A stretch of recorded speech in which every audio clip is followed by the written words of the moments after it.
চলে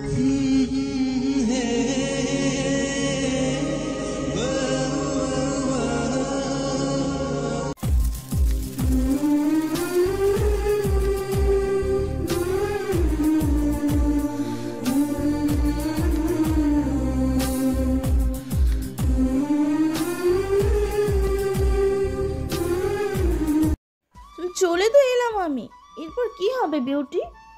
মারিয়ামের কণ্ঠে খানিক চমকে ওঠে সে। ভাবনায় তলিয়ে থাকায় সে তার কণ্ঠে কিছুটা চমকে ওঠে। নিজেকে সামলে বিউটি ঠোঁট এলিয়ে হেসে বলল, কি হবে? আমি দেখব কি হয় এবারে। সিজন অনেক কিছু করতে পারে, ওকে বিশ্বাস নেই। আর তোকে চিন্তিত লাগছে, কি হয়েছে? বিউটি মারিয়ামের দিকে তাকিয়ে বলল, মিনহাজ স্যার দেখা করতে বলেছেন, কেন হঠাৎ? কিন্তু আজ তো বন্ধ। হ্যাঁ, তা কি আমি জানি না? ওনার বোন নাকি আমার সঙ্গে কথা বলতে চান। ওনার বোন আছে জানতাম না তো, ওনার তো কেউ নেই। অসহ্য লাগছে সব কিছু। আয় ফ্রেশ হয়ে দুই বান্ধবীতে মিলে ঘুমাবো। বসদেও তো বলেছে তোকে তো যেতেই হবে। হ্যাঁ, আর কে? বিকেলে বের হওয়ার পর সে রিস্কায় চেপে বসলে বিউটির মনে হলো তার পাশে কেউ একজন বসেছে। সে চোখ বন্ধ করে অনুভব করলো সুপ্রিয়কে। আজ একটা ছাই রঙা শার্ট পরেছে। বিউটি নাক মুখ কুঁচকে বলল, সুপ্রিয় ভাই, আপনি আর কখনোই ছাই রাঙা শার্ট পরবেন না, আপনাকে খুবই বাজে লাগে। তাই নাকি? তোর ভালো না লাগলে কখনোই পরবো না। আমার আজকাল কি মনে হয় জানেন? মনে হয় আপনি আমার খুব সন্নিকটে রয়েছেন। আমার ভালোবাসার কি জোর নেই? আপনাকে অনুভব করলে আমার সঙ্গে বিয়ে ঠিক হবার শায়েরের কথা মাথায় আসে কেন? ভালোবাসা বাতাসের মতন, তুই এটি দেখতে না পারলেও অনুভব করতে পারবি। আমি না থাকলেও আমাকে যেমন অনুভব করিস। আমি আগে থেকেই যে মানুষটার প্রতি আসক্ত ছিলাম সেটা আপনি সুপ্রিয় ভাই। তখন হয়তো ছোট ছিলাম, বুঝিনি, কিন্তু আমার আপনার সঙ্গে কথা বলতে ভালো লাগতো। এরপর আপনি হারিয়ে গেলেন। আপনাকে আমার ভেতর এত বছর থেকে লালন করেছে। আমার কল্পনায় বড় হওয়া থেকে শুরু করে পুরুষ বলতে আপনারই সান্নিধ্য পেয়েছি সুপ্রিয় ভাই। আজকে এত বছরও তো আপনার সেই 7 থেকে শুরু হওয়া অনুভূতি যায়নি, ভালোবাসা যায়নি। আমার চয়েস চেঞ্জ না হলেও আপনি হারিয়ে গেছেন। জানি না কোথায় আছেন আপনি। এখন শুধু নিজেকে বোঝাতে পারি না আগের মতো।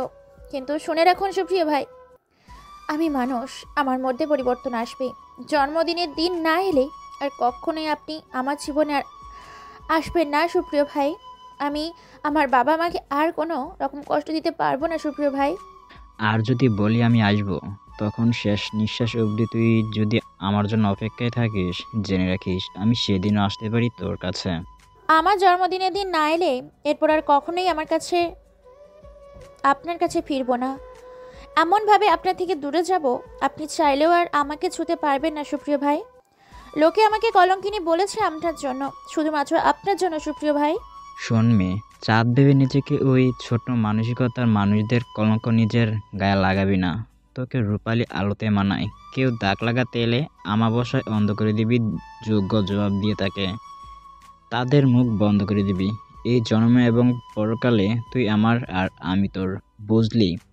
শোন, ভালোবাসা অনুভব কর বাতাসের মতো করে, আমাকে পেয়ে যাবি। আমি তোর সর্ব অঙ্গে রয়েছি, হাত বাড়ালে ছুঁয়ে দিতে পারবি আমায়। তুই শুধু আমাকে অনুভব কর, আমি তোর। বিউটি তড়িঘড়ি করে রিস্কা থেকে নামলো। বিনুনিটা সামনে নিয়ে রেস্টুরেন্টের ভিতরে প্রবেশ করলো। পুরো রেস্টুরেন্টে একটা কাকপক্ষীও নেই। এক কোনায় একজন পৌনা, পরনে তার জর্জেট শিফনের শাড়ি। যেহেতু এখানে আর কেউই নেই, সে ধরে নিল এটাই মিনহাজের বোন। বিউটি সালাম দিল। বসার অনুমতি নিয়ে বসতে বসতে বলল, দুঃখিত, আমার একটু দেরি হয়ে গেল। আপনি মিনহাজ স্যারের বোন সাইজ? অনেক বেশি অপেক্ষা করালাম না তো? কখন এসেছেন? এত ব্যস্ত হলে হবে না বোন, বেশি দেরি হয়নি, মাত্র 10 মিনিট অপেক্ষা করতে হয়েছে। রেস্টুরেন্টে আর কেউ নেই আপনি ছাড়া, এমনটা কেন? আমার পাগল ভাই, সে পুরো এই রেস্টুরেন্ট ফাঁকা করে দিয়েছে তুমি আসবে বললে। বিউটি বেশ অবাক হলো। শুধুমাত্র সে আসবে বলে মিনহাজ এই পুরো রেস্টুরেন্টটা ফাঁকা করেছে? আশ্চর্য, তাই বলে পুরো রেস্টুরেন্ট ফাঁকা করতে হবে? কোথায় উনি? মাথায় গন্ডগোল আছে নির্ঘাত। টেবিলে অনেক রকম খাবার সাজানো। রাহেলা খাবার খেতে বলে বিউটি কোল্ড কফির কাপে চুমুক দিল। রাহেলা বিউটির কথা বলার ধরনে চমৎকার করে হাসলো। কোথায় উনি? এই কথাতে কেমন একটা শাসনের সুর পেল রাহেলা। মেয়েটা দারুণ তো, দেখতেও বেশ, কি দারুণ কণ্ঠস্বর। মেয়েটির বয়স কত হবে? ইস, শোনা হয়নি মিনহাজের থেকে, কিন্তু এইভাবে সামনাসামনি কারোর বয়স জিজ্ঞেস করাটা অশোভনীয়। মিনহাজ এখন নেই, একটু পর আসবে। তোমার পুরো নাম কি? প্রশ্ন করলো রাহেলা। আমার নামের আগে পরে কিছুই নেই, শুধুমাত্র বিউটি। আপনিও বিউটি ডাকবেন। তোমার পরিবারে কে কে আছেন? মা, বাবা, ভাই, ভাবি, আমি। বাবা মার নাম কি? বিউটির কেমন যেন লাগলো এই পর্যায়ে এসে। হঠাৎ এত প্রশ্ন কেন করছেন মিনহাজ স্যারের বোন, সে বুঝল না। তবুও সে উত্তর দিল, একজন প্রশ্ন করতেই পারে। আব্বুর নাম হাশেম আলী, আম্মুর নাম শাহানা বেগম, ভাই লিমন, আর ভাবি সন্দীপ্তা। রাহেলার কেন যেন গা শিউরে উঠল। সে বিউটির হাত ধরল, হাতে কিছু একটা খুঁজে পেতে চেষ্টা করলো। ডান হাতে না পেয়ে বাম হাতে খুঁজলো। বাম হাতের কোনো দিকে জন্মদাগ দেখতেই ঘাবড়ে গেল সে। বিউটি পুরোটা সময় আশ্চর্যজনকভাবে তাকে দেখে যাচ্ছিল। আকস্মিকভাবে রাহেলার এহেন কাণ্ডের কারণ কি কিছু বলতেও পারছিল না। এমন ব্যবহারের মানে সে বুঝল না। রাহেলা ঢক ঢক করে পানি খেয়ে নিজেকে শান্ত করার চেষ্টা করলো। বিউটি তখনও অবাক পানি তাকিয়েছিল রাহেলার দিকে। বলল, আপনি হঠাৎই আমার বার্থ সাইন দেখলেন কেন? আমাকে কি কোনোভাবে চেনেন? না না, চিনি না। হঠাৎই তোমার হাতে কালো দাগ দেখে পোড়া দাগের মতো লাগলো, তাই একটু চিন্তিত হয়ে দেখে ফেলেছি। বিউটি মোটেই এই অজুহাত পছন্দ হয়নি। সে জানে না রাহেলার এমন কাণ্ডের মানে কি, তবুও সে নিজেকে ধাতস্থ করে বলল, আপনি ঠিক আছেন ম্যাম? আপনার কি এমন কিছু মনে পড়ছে যার জন্য এমন হাইপার হয়ে গেলেন? শরীর খারাপ লাগছে? মিনহাজ স্যারকে ডাকবো? রাহেলা সম্বিত ফিরে পেল। নিজেকে সম্পূর্ণভাবে সামলে উঠতে সময় লাগলো তার। সে ধীরে সুস্থে বলল, তোমার গ্রামের নাম কি? বিউটি কিঞ্চিত অবাকই হলো। তাকে নিয়ে এত আগ্রহের মানে সে বুঝলো না। আর সে যে গ্রামে ছিল সেটাই বা কীভাবে জানলো? আর তার বার্থ সাইন কেন খুঁজে বের করে দেখলো? বিউটি গ্রামের নাম বলল। এসি রুমেও রাহেলা ঘামতে শুরু করলো। Ma'am, are you okay? আপনি কি আমাকে আগে কোথাও দেখেছেন? না না, দেখিনি। আর দয়া করে আমাকে ম্যাম বলবে না, আপু বলো, বা মিনহাজের মতো বুবু বলো প্লিজ। বিউটি কিছু বলল না, তবে একটা ক্ষীণ সন্দেহ থেকেই জিজ্ঞেস করলো। স্যারের কেমন বোন আপনি? ততক্ষণে রাহেলা নিজেকে সামলে উঠেছিল। মিষ্টি হেসে বলল, আমি তোমার স্যারের নিজের কেউ না, আমি তার বাড়ির পরিচালিকা। অ্যাক্সিডেন্টলি মিনহাজের সঙ্গে পরিচয় আমার, কিন্তু মিনহাজ আমাকে নিজের বোনের মতোই ভালোবাসে। কখনোই বুঝতে জানি আমি তার রক্তের সম্পর্কে কেউ না। বিউটি মনে মনে মুগ্ধ হলো মিনহাজের প্রতি। সে কিছু মনে পড়েছে সেভাবে বলল, ওহো আপু, আপনার নাম জিজ্ঞেস করা হয়নি। কি নাম আপনার? রাহেলা। রাহেলা বানু। আমার বৃদ্ধাস্বামী নওরসের হোসেনি আর দুটো ছেলে আছে। একজনের নাম সুমন্ত আর একজনের নাম নিহার। স্বামীকে বৃদ্ধা বললাম কারণ ওনার বয়স আমার থেকে 25 বছর বেশি। এত বছর বয়সী মানুষকে বিয়ে করলেন? যার পরনে অবাক হলো বিউটি। রাহেলা হাসলো, হেসে বলল, আমার বিয়ে হয়েছে 24 বছর বয়সে, কিন্তু সে আমার বিয়ের আগে বলেছিল সে মনের মতো মানুষ পায়নি বলে এত বছর হয়ে যাওয়ার পরেও বিয়ে করেনি। উনি বলেছিলেন আমাকে প্রথম দেখায় পছন্দ করে ফেলেছেন, তাই বিয়ে করতে চান। আমি পাত্তা দিইনি, কিন্তু ওনার চোখে আমি কখনোই খারাপ কিছু দেখিনি। আমিও অসহায় ছিলাম সে সময়। তখন অনেকগুলো বিয়ে ভেঙে গেছিল। তাছাড়াও আশ্রিতা হয়ে আর কতদিন থাকা যায়? তখনকার সময় একটা মেয়ের 14 বছর অনেক বয়স, তাই নিজের স্থায়ী একটা ঠিকানা পেতে বিয়ে করতে রাজি হলাম নওশেরকে। তাছাড়া নানান জলের নানান কটূক্তি সব বন্ধ করার প্রয়োজন ছিল। একমাত্র বিয়ে করলেই তার থেকে পরিত্রাণ পেতাম। মিনহাজের বাসায় যখন আমি, তখন আমার 20 বছর। ওর বাসায় 4 বছর থেকেছি। এর মধ্যে অনেক কথা শুনেছি, অনেক জনের। মানুষে অনেক বাজে কথা বলতো মিনহাজ আর আমাকে জড়িয়ে। বিয়ে করলে সে সব থেকে মুক্তি পাবো ভেবে বিয়ে করে নিলাম নওশেরকে। কিন্তু বিয়ের 1 বছরও তিনি আমাকে তার ঘরে নিয়ে যাননি। মিনহাজ আমার কথাতেই বিয়েতে রাজি হয়ে যায়, খোঁজ না নিয়ে। মানুষ হিসেবে নওশের ভালো ভেবেই আর আমার মুখের দিকে তাকিয়ে কখনোই কিছু বলেনি। কিন্তু আমার প্রথম বাচ্চা হওয়ার পর জানলাম তার প্রথম স্ত্রী ছিল, তিনি মারা গেছেন ব্রেস্ট ক্যান্সার হয়ে। তার ঘরে 3টে সন্তান আছে। স্ত্রী মারা যাওয়ার 5 বছর পর আমাকে বিয়ে করেছেন নওশের। বিয়ের পর বাচ্চা হওয়ার 1 বছরের মাথায় আমি যখন জানতে পারলাম আমার স্বামী নওশের আগেও বিয়ে করেছিল, তখন যে কী অবস্থা হয়েছিল আমার, যাকে সেসব কথাবার্তাও। বিউটি তখন অস্বাভাবিকভাবে কাঁপছিল। রাহেলার কথা শুনতে তার অনেক কষ্ট হচ্ছিল। সে বলল, আপনার হাজবেন্ড এর আগেও সন্তানের নাম জানেন? হ্যাঁ দুলাল, সায়র আর আখি। একদিকে বিউটি যেমন রাহেলার সরলতা পছন্দ হলো, অন্যদিকে তার যে সন্দেহ ছিল তা সত্যি হলো। সেদিন সে মারিয়ামের মুখে সায়রের বাবার নাম নওসের হোসেন জানতে পেরেছিল। সেই থেকেই নিজের ভাবনাকে সত্যি করতে বাকিদের নাম জানতে চাইল।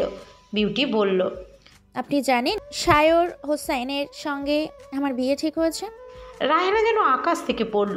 একদিকে সৎ ছেলে আর একদিকে মিনহাজ। মিনহাজ যে তাকে প্রাণের চেয়েও বেশি ভালোবাসে, বিশ্বাস করে। কিভাবে সে এই বিয়েটা ভাঙবে? একদিনের পরিচয় বোধ হয় এত কিছু জানাশোনাটা উচিত হয়নি। এভাবে সম্পর্ক যে বদলে যাবে সে কি জানতো? এত কিছু সে কি করে সামলাবে? রাহেলাকে চুপ করে থাকতে দেখে বিউটি বলল, ক্ষমা করবেন আপু, আসলে কথা কি বলতে আমাকে ডেকেছেন তা এখনো ক্লিয়ার হয়নি। আপনার আর আমার মাত্র একদিনের পরিচয় এত কিছু বলে দিলেন। আমার কেন যেন মনে হচ্ছে আপনি আমাকে আরো আগে থেকেই চেনেন। আসলে আমি তোমাকে যে কারণে রেখেছি কিভাবে বলবো ভেবে পাচ্ছি না। সমস্যা নেই আপু, বলুন। তুমি কি এই বিয়েতে খুশি? এরকম একটা প্রশ্নে বিউটি কি উত্তর দেবে ভেবে পেল না, তবুও বলল, আমার আব্বু আম্মু বিয়েটা ঠিক করেছেন ঠিকই, কিন্তু বিয়েটা আমি করতে চাই না। ইভেন শুধু সায়রকে কেন, আমি কাউকেই বিয়ে করতে রাজি না। কিন্তু আপনি এত কিছু জিজ্ঞেস করছেন কেন? রাহেলা মনে মনে খুব খুশি হলো। যাক, বিউটি এই বিয়েতে রাজি না। মিনহাজকে নিয়ে ভাবার সে ছাড়া আর কেউই নেই। তাই সে মিনহাজের কথা ভাববে। যার নুন খেয়েছে তার গুণ তো গাইতেই হবে।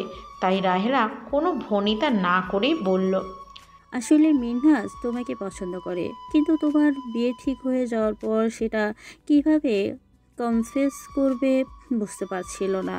তাই আমাকে বিষয়টা জানালে আমি জোর করলাম ওকে তোমার সঙ্গে আলাপ করে দেওয়ার জন্য। তুমি কি তা কি ভাববে সেসবও বলেছিল মিনহাজ। তুমি প্লিজ ওকে নিচস্থলের মানুষ ভেবো না। আসলে যেটা আমি করেছিলাম, মিনহাজ এই বিষয়ে বারণ করেছিল। তুমি যদি বলো আমি যাব তোমার বাসায় তোমার আর মিনহাজের বিয়ের কথা বলতে। বিউটির এহেন অবস্থায় কী রকম রিয়াকশন করা উচিত সে বুঝতে পারল না। তার কি এখন উঠে চলে যাওয়া উচিত? না না, তাহলে বেয়াদবি হয়ে যাবে। সে কিছু বলে উঠতে চাইল, কিন্তু পারল না। মূর্তির মতে বসে রইল একভাবে। মিনাজ স্যার তাকে পছন্দ করে? অবিশ্বাস্য। অবশ্য সে একটু আধটু আন্দাজ করতো, তবে সরাসরি বিয়ে অবধি ভাবাটা একটু বেশি হয়ে গেল না? রাহেলা বুঝলো বিউটি অপ্রস্তুত হয়ে গেছে। তাই সে বিউটির মাথায় স্নেহের হাত বুলিয়ে বলল, তুমি সময় নাও বোন। স্বামী হিসেবে আমার ভাই মিনহাজ কিন্তু খারাপ হবে না। ওর মতো মানুষ পাওয়া ভাগ্যের ব্যাপার। দীর্ঘ আলাপের পর রাহেলা চলে গেল। বিউটির চোখ দিয়ে পানি পড়ছে। কেন সে জানে না। সুপ্রিয়র কথা মনে পড়ছে তার। আর মাত্র 10 দিন বাকি আছে তার জন্মদিনের। বিউটি রেস্টুরেন্ট থেকে বের হলো। মিনাজকে এখন দেখা গেল বাইরে। গাড়ি করে যাচ্ছে রাহেলা। বিউটির মনে হলো তার সমস্ত শরীর কাঁপছে। এমনভাবে কাঁপছে যে সে হেলে দুলে হাঁটলো। কোনো রকমে বেরিয়ে রিক্সার জন্য দাঁড়িয়ে পড়ল। মিনাজ তাকে সম্পূর্ণভাবে অবলোকন করছিল। না চাইতেও বিউটির পাশে গিয়ে দাঁড়ালো। আশ্চর্যজনকভাবে সে এই মুহূর্তে কথার খেই হারিয়ে বসেছে। দারুণ অস্বস্তির মধ্যেও সে অনুভব করলো তার গলা শুকিয়ে গেছে। পানি খাওয়ার প্রয়োজন অনুভব করলো তীব্রভাবে। রাহিলাকে চলে যেতে বলে বিউটিকে এক নজর দেখতেই সে দাঁড়িয়েছিল।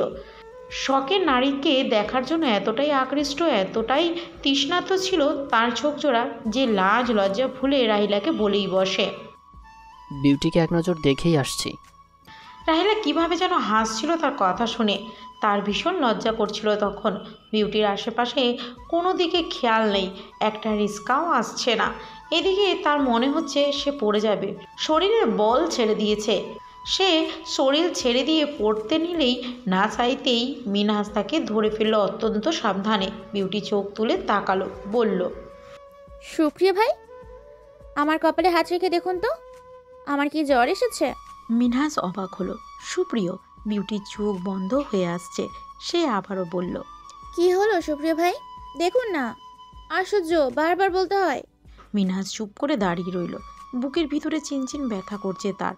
কেন এই ব্যথা তখনই ধরতে না পারলেও পরে বুঝল। মিনহাজ বিউটিকে সোজা করে ধরল। এখন সে হাত সরিয়ে নিয়েছে। জ্বর দেখার জন্য কপালে হাত রাখতে যেও হাত ফিরিয়ে নিল, কিন্তু তাকে অবাক করে দিয়ে বিউটি তার হাত ধরে নিজের কপালে চেপে ধরল। এবার বলুন, জ্বর এসেছে না? এখানে আসার আগে থেকেই বুঝতে পারছিলাম জ্বর আসবে, বুঝলেন?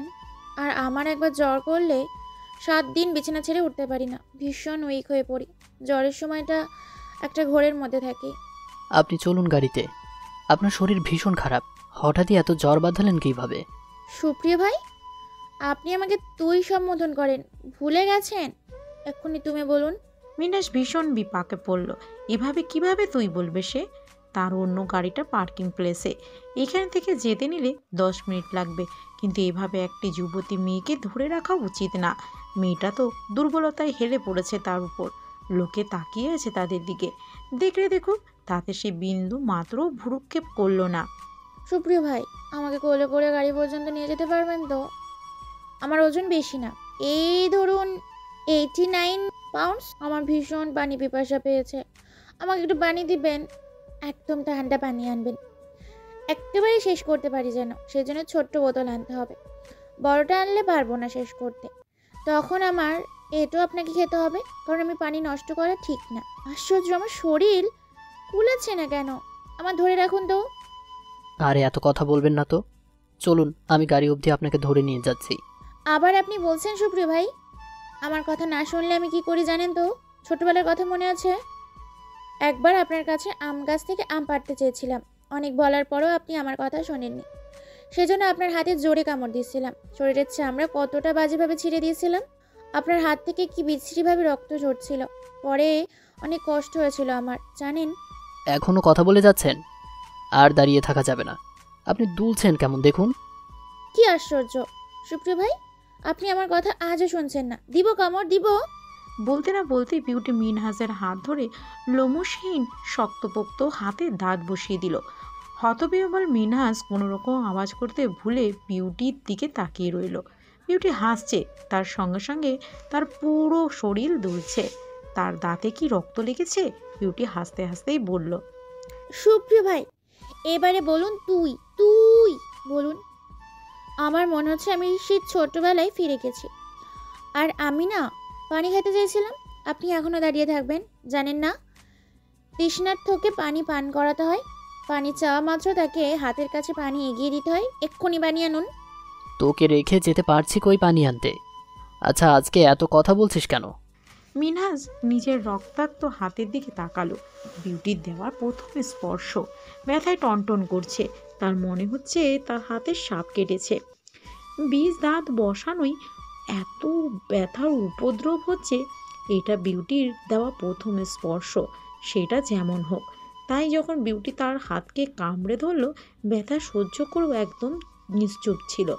তাছাড়া আঘাতটা আকস্মিক ছিল। সে কল্পনাও করেনি বিউটি এমন কিছু করতে পারে। অসুস্থ মানুষের কথা শুনতে হয়, তাহলে তাদের মধ্যে একটা খুশির সঞ্চালন হয়, ভালো লাগে তাদের। তারা মনে করে এতে তাদেরকে অনেক বেশি প্রায়োরিটি দেওয়া হচ্ছে। তারা যেমন চায় তেমন ব্যবহার করলে খুশি হয়ে যায়। সেই জন্য মিনহাজ বিউটির কথা মেনে নিয়ে বিউটিকে তুই সম্বোধন করলো। আমি যেন অজ্ঞান না হয়ে যাই, সেজন্য এত কথা বলছি সুপ্রিয় ভাই। অজ্ঞান না হয়ে যাবার অনেক কলা কৌশল থাকে। এই ধরেন, যেমন অনর্গল কথা বলতে থাকা, পানি খাওয়া এবং কথা বলার ফাঁকে ফাঁকে বড় বড় করে নিঃশ্বাস নেওয়া। এতে ব্রেনের অক্সিজেন স্ল্যাপার হয়। আর আমাকে সজ্ঞান রাখবে।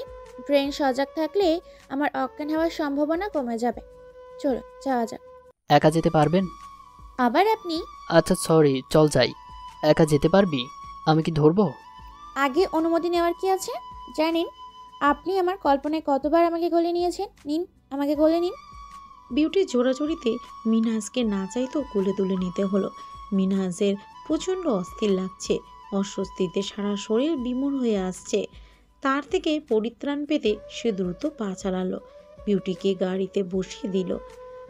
গাড়ির কাছে যেতে যেতে বিউটি তাকে সুপ্রিয় ভাই বলে অনেক কিছু বলেছে। মিনহাজ অনুভব করলো তার হৃদযন্ত্রে আবার চিনচিন ব্যথা করছে। মিনহাজ পানি এনে বিউটির সামনে ধরতে সে নিয়ে নিল। অনেকটা পানি খেয়ে বোতলটা রেখে দিল। মিনহাজ গাড়ি চালানো শুরু করলো। কোথায় যাচ্ছেন সুপ্রিয় ভাই? তোকে হসপিটালে নিয়ে যাচ্ছি। এরকম জ্বর কি প্রায়ই হয়? বিউটি চোখ বন্ধ করেই উত্তর দিল। হ্যাঁ, অতিরিক্ত গভীরে চিন্তা করলে আমার জ্বর এসে যায়। আপনাকে নিয়ে আজকে অনেক বেশিই টেনশন ছিলাম, একেবারে গভীর চিন্তায় মগ্ন। সুপ্রিয় ভাই, আমি জানি আপনি আমার কল্পনায় এসেছেন, কিন্তু মনে হচ্ছে আপনাকে আমি বাস্তবে অনুভব করছি। আমাকে সোজা বাড়ি নিয়ে চলুন, আমি বাড়ি যাব। তোর অনেক জ্বর, হসপিটালে নিতেই হবে। আচ্ছা, কল্পনায় কি গাড়িতেও বসা যায়? কি আশ্চর্য, এমন হচ্ছে কেন? আমি আগে কল্পনা করেছি আপনি আমাকে সাইকেল চাপিয়েছেন, এবারে সোজা গাড়িতে। বাহ, কি উন্নত কল্পনা! মরিয়ম কি বলে জানেন? বলে আমি নাকি পাগল হয়ে গেছি, আপনি কখনোই আসবেন না আমার কাছে। কিন্তু মরিয়মের ধারণাকে মিথ্যে প্রমাণ করে দিব। আপনি আসবেন, তাই না সুপ্রিয় ভাই? মিনহাজ কোনো কথা বলল না, চোখের কোণে পানি জমেছে। সে আড়ালে চোখ মুছে নিল। বিউটি যেন দেখতে পেল, বলল। আপনি কি কাঁদছেন নাকি? এর আগে কল্পনায় কখনো আপনাকে কাঁদতে দেখিনি। চুপ করে বসে থাক। মিনহাজ বলল। বিউটি চোখ বন্ধ করে ফেলেছে। মিনহাজ দ্রুত হসপিটালের উদ্দেশ্যে রওনা দিল। মারিয়ামের ছাড়া আর কারো নাম্বার তার কাছে নেই, তাই তাকে কল করে হসপিটালের ঠিকানা দিয়ে চলে আসতে বলল। বিউটি যখন চোখ মেলে চাইলো, তখন দেখলো তার সামনে তার মা ভাবি বসে আছে। বিউটির চোখ এদিক সেদিক ঘুরিয়ে সব কিছু অবলোকন করলো। সে বুঝলো তাকে হসপিটালে আনা হয়েছে। শাহানা বেগম চোখের পানি ফেলছেন। বিউটি উঠে বসতে চাইলো, মাথাটা ঝিমিয়ে উঠল। সে মাথা চেপে ধরল। কি করছিস তুই? শরীরে এক ফোঁটা জোর নেই, আর ওটা তারা দেখছি অনেক। আম্মু, তুমি কাঁদছো কেন? এই সামান্য জ্বরে কেউ হসপিটালে আনে? আমি এইখানে থাকবো না, বাড়ি যাব।